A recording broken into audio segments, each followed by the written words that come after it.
Hello. Welcome to Backstory with Joan Goldstein. I'm Joan Goldstein. I have three amazing and wonderful guests today. They come from the world of sports and the world of community building, and I'd like to introduce you to them. On my left is Reverend Ed McEwen. He is the chaplain of the team, the football team called the Jersey Flights, and he'll have a lot to share with you today. To my right is Shamar Graves, who is a wide receiver. I am told this is a football term, but you can't tell. A wide receiver with the football team. And to his right is Jake Grande, who is the head football coach for the Jersey Flights. And that's what we're going to talk about today, the Jersey Flights. Okay, gentlemen, what's it all about? Well, thank you very much first for having us here on your show, Joan. We really appreciate it very much so. Joan, the Jersey Flight is about an arena football team that's going to be playing at the Cure Insurance Center here in Trenton and in the Mercer County surrounding area. And we're here to provide family fun football at an affordable price. And with that, we're looking to give back to the community.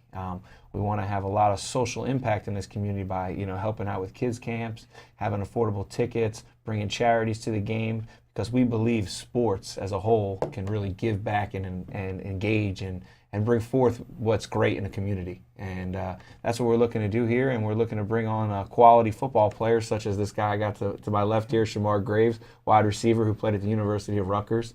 And he's just one of those type of players that I know is excited about playing in this area and giving back to his state of New Jersey. And then we got Rev McEwen, who's done a heck of a job for us, engaging some of our great local charities and a lot of different things in the communities, definitely the churches and everything like that. And I know he'll speak on about that as well. Okay, wonderful. Do you want to add anything to that, Reverend? Well, basically, I'm here to keep the players out of trouble because they're role models. They're going to be role models here in Mercer County. Hopefully, most of the members will be living in the city of Trenton or Mercer County, and they're going to be role models for the youngsters. And one of the good things about this arena football over the NFL is when games are over in the NFL, teams and players usually run straight into the locker room. But here with Jersey Flight, they're going to be on the field for at least 45 minutes to an hour, signing autographs, meeting parents, meeting the children, so the children will be able to interact with them. Mm-hmm. And as Rev touched on, I'm sure Shamar can tell you, is there's nothing better than seeing that little kid after the game coming up and asking for your autograph and just looking up, and he doesn't know who you are, but in his eyes to you, you're a celebrity superstar football player. So maybe Shamar can touch on that. The first time when he got down in Jacksonville after the game, scoring a touchdown, a little fan coming over to him. Oh yeah, it definitely was fun, man. Playing arena football is definitely something that's different than the National Football League. I had a little brief visit there when I was with the Chicago Bears in training camp, and Redskins, the same thing. But the arena football, you play a game, like you said, after the game, the kids come down and the family come down, and you get a chance to not be just them just be a fan and them just be an audience and you just be a player, but you actually have an opportunity to be a part of one organizational family. And that's one thing I remember. Besides that, after the post-game excitement, the game itself was exciting because they're so close. The wall's right there, the fans are right there, and just being in that atmosphere, you thinking that it's because it's a small arena, you try to associate the whole game with that. But no, it's a lot bigger than that. It's a lot bigger because it's so family orientated. It's a lot bigger and it's a lot better in certain scales than the outdoor league, just because it's more family friendly. So it's definitely fun, and I enjoy it every time I'm out there. You made some friends along the way. Oh, plenty friends, plenty. You guys have mentioned, all three of you have mentioned role models. And I think that's a critical factor here. You're interested not only in the sports, but also in community building. And people don't understand what is community building. And one important ingredient, as you show us, is role models. So can you give us some examples? There's no doubt. One of the biggest things that I always take from it is being a role model is when we do kids camps and different things of that nature, us being able to actually be out there with those kids and showing them that we care I think that's being a role model, is showing them that you care, showing them that you're going to be there for them, explain to them why you do what you do, explain to them how being a good person, saying please and thank you and all that kind of stuff. Because I know, especially as me being a role model myself, my brother has taught me this. He goes, sometimes his kids doesn't want to listen to mom and dad anymore. They tune you out. So who's the next best person? And he calls Uncle Jake because they know Uncle Jake's a football coach, and they listen to me because sometimes they listen to their coaches and professional athletes, and they look at you and they mimic what you do. So if we're setting the proper example and teaching them right from wrong, especially at the youngest possible age, and I think that's what me and Siobhan talk about all the time, especially in our kids' camps, when I remember back in Jacksonville, is just being able to show them the right way to do it, and then also showing them hard work and sports is fun. I mean, that's how you engage kids, with sports. A lot of and it also, to me, it promotes proper health. They're out in the community, they're out there, as much as, it's fun playing a video game on a rainy day. When the sun shines out, I want the guys out there playing, running around, the kids getting healthy, and that's what you see a lot of people promoting nowadays, making sure they get their 30 minutes of exercise. And there's no better way than playing a little flag football with the kids. Right. I mean, it is, man. And like I said, I work with kids myself. I'm a trainer, mentor. I work with a lot of kids on and off the field, and just having the opportunity to work with kids and what you do, and it being what you do being relatable. That's the reason why we're able to reach out with these kids, and they have a good response with us, because we're relatable to them. Why? Because we're in their atmosphere. Football is sport, is what they love to do, is what they admire, and it's more so the craft than it is us. So, and that's what allows us to be able to get on the same playing field and just help them out, mentor them, show them, with different tricks of the trade, and show them how to make things happen. So it's a blessing, it's an honor to be a part of it. And as the chaplain of the team, one of the things that's before me is to getting the players to think things through, all the way through, on the field as well as off the field. You're being watched after the games are being played, during the course of the week. People are seeing you, youngsters are looking up to you. So, think things through. And as the team, as they come into the community, I want them to also be mentors to these youngsters, to get them to think things through instead of getting in trouble. This can happen to you, that can happen to you, but think it all the way through. Right. Great. Okay. Now there is you're building something. You're building a part of it's community and role modeling. The other part of it is the business part of it as well. You're trying to build that as well. Can you explain something about what you're trying to do there? Yeah. First, I would like to thank our field naming partner, Prime Point HR. I mean, they came on board for that business part of our community in Mercer County, and we're going to be playing. Shamar's going to score a lot of touchdowns on Prime Point Field, a lot of touchdowns. They're our presenting sponsor, so every time you hear Jersey Flight, I want you to think Prime Point, because them coming on board as one of our staple partners basically allows the Trenton area to know that there's other people and businesses behind us right now. And a lot of those big businesses, we want to let them know that we're here to put something on that field that Trenton, the Mercer County area, and all of New Jersey can be proud of. And when that happens and we get these businesses behind us, it's going to help us, because with that business side, we launched a 501c3, which is called Jersey Flight Community.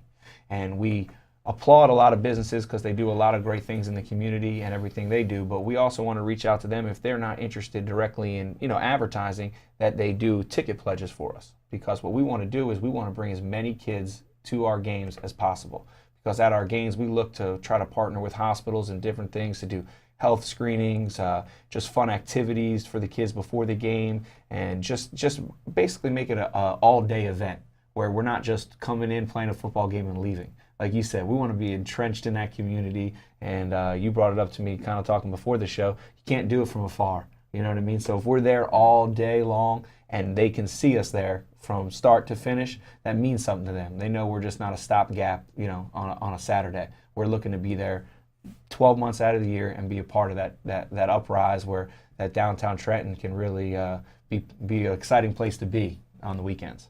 And I know Rev can touch on it as he's driving around talking about us in a lot of different places in the community. Yes.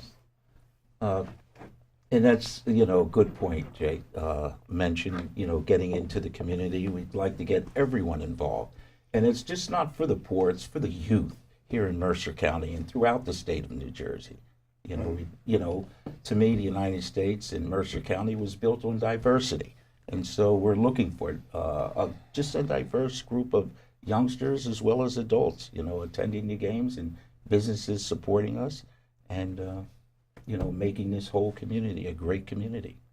There's no doubt. And if you're interested and you're watching the show and you're excited about being with us, please go to jerseyflightfootball.com and you can email me. I'm the head football coach, and we'll get you in touch with the right people. And it would be exciting, to talk to anybody who's interested in working with the team. I didn't raise this question. We had coffee together in a diner for a couple of hours before this show. We had a lot to talk about, but I didn't bring it up.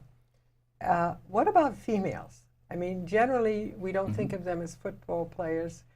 Are they going to be part of your Jersey Flight? Yes, actually, one of our owners, Kina Ruiz, is the first female owner of a professional football franchise of any sort in any sort of professional sport there is. And we're excited to have her on board. And, we always think about that. She's also one of the second female firefighters in Plainfield. Right. So I want to give her credit for that, because anyone who's willing to run into the fire and not away from it, they're tough mentally. So she's definitely something that we strive for, and we talk about all the time.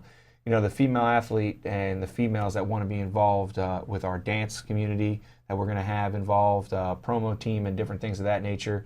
Even when I was with Rev at the YMCA, he was talking to the dance community, and he went to one of the shows in Trenton and talked about how we can get them involved at halftime. And a lot of times, believe it or not, the smiling faces and the excitement that they provide during the games and the work that they put in to make the halftime show an event. Because when you come to a football game, we want it to be, when we're not playing, there's a stop in action, we want more action. And that's really a lot of the times where we've done a great job at other arenas we've been a part of, where you see, a lot of, even some male too as well, female tumblers and dancers and cheerleaders, and they just add so much excitement and flair, and they love being a part of the game, and we love them being a part of the game, because as you know, the fans, they want action as soon as they get in the building to as soon as they leave, and that's what we're looking to provide with them. So yes, anytime we can have that quality dance team with us, I know Kina will be excited to have that, and she has many ideas about it going forward, so it'll be exciting for us. Okay, well, as a woman who's been a national coordinator of women's movement, I appreciate that very much. Well, I'd just like to reiterate, even at the first practice a couple of months ago at Mercer County Community Park, we had a young female, Jada, 10 years old, taking pictures of the team and helping out with the team. So females will be included. That's important. I think we get back to this idea of role modeling, though. What is it that young people need that we're not giving them today that you're trying to give them? That's a great question. And what I honestly believe is, in some areas, and especially in some urban areas, there's not really a great platform to go out and play sports. They might not have the equipment, you know what I mean? They might not have enough people in that area going out to the community. And then there's also some areas that they just don't know really what football, they don't know, there's not enough people that have the experience that a guy like Shamar has or I have to go help them build those programs. So now if we can have them come out to us, let us know about it, be a part of what we're doing in the community to help them. And one of our goals is to put on a youth football clinic and camps. And our really true goal at the end of it, and we're hoping year 2, maybe even at the end of year 1, where we can actually have on our own turf before the game starts, actual kids playing football, arena football, playing on games, and we can have 8 teams, teaching them football, getting them active into the community. Because sometimes, if there's not a boys and girls club in your community or anything like that, all you do is stay inside. You know what I mean? We need those. We need to have an opportunity in some areas where they might not have it, an opportunity to get them out and about and show them what we have to offer. And sometimes it's silly because there is great programs and people just don't know about them. So what we want to do is using that platform Shamar talked about, because we're in that world, we're in that football culture, we're in that world that we can try to really pull them out into the community and off the couch and healthy and playing football and learning and getting all those great things. So that's really what we really want to try to help do in the community. Mm-hmm. And just sort of piggyback off of that, I would add, because I work with kids myself,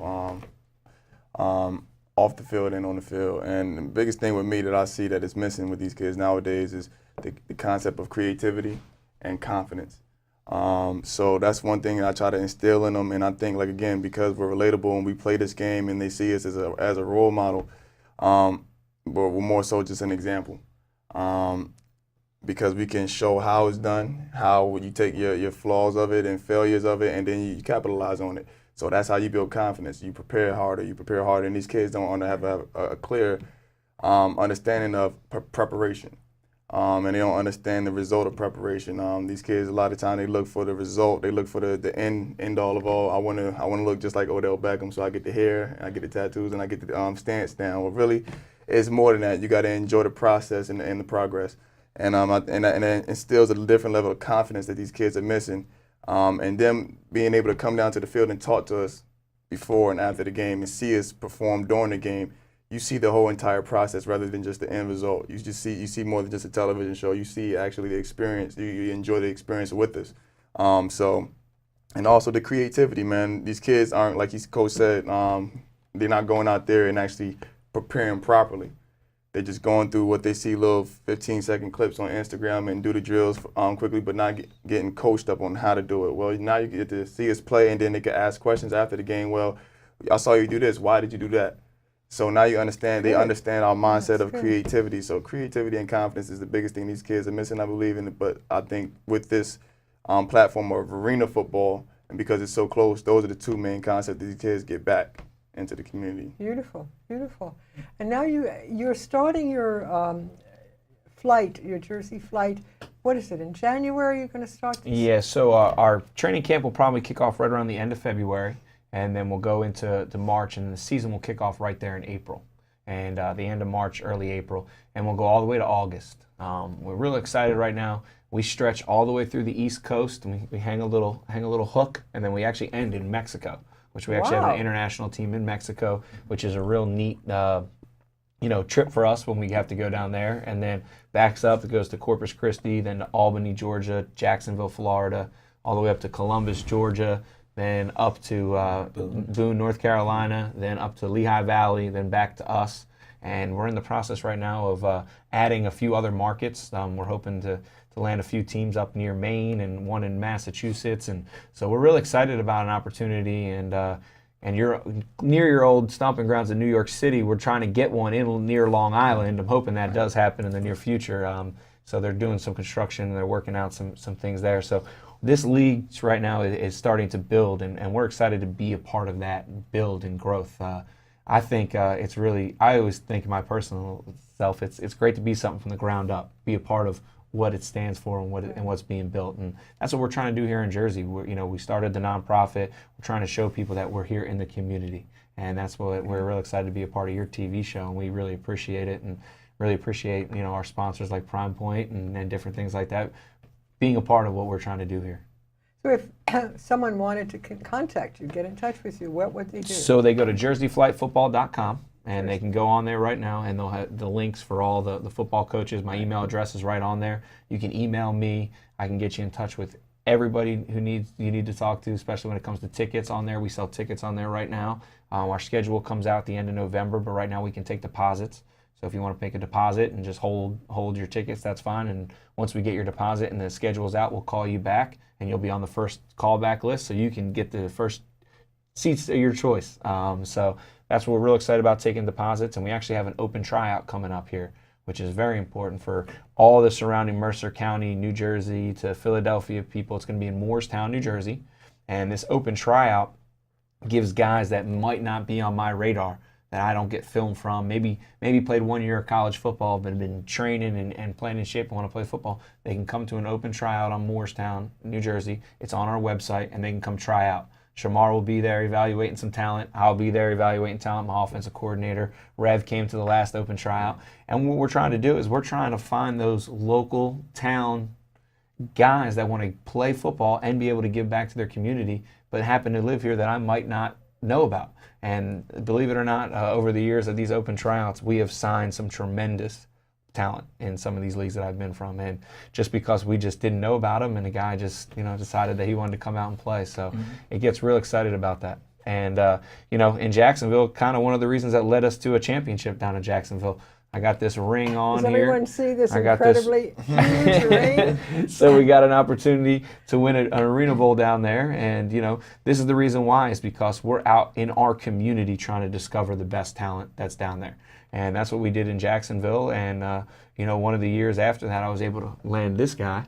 And, Shamar, tell them about your experience playing your first ever arena football game, coming out with the fireworks, scoring a touchdown in Jacksonville, and what we're trying to build here in New Jersey. Definitely. Number one, Jersey is a place where there's a lot of potential.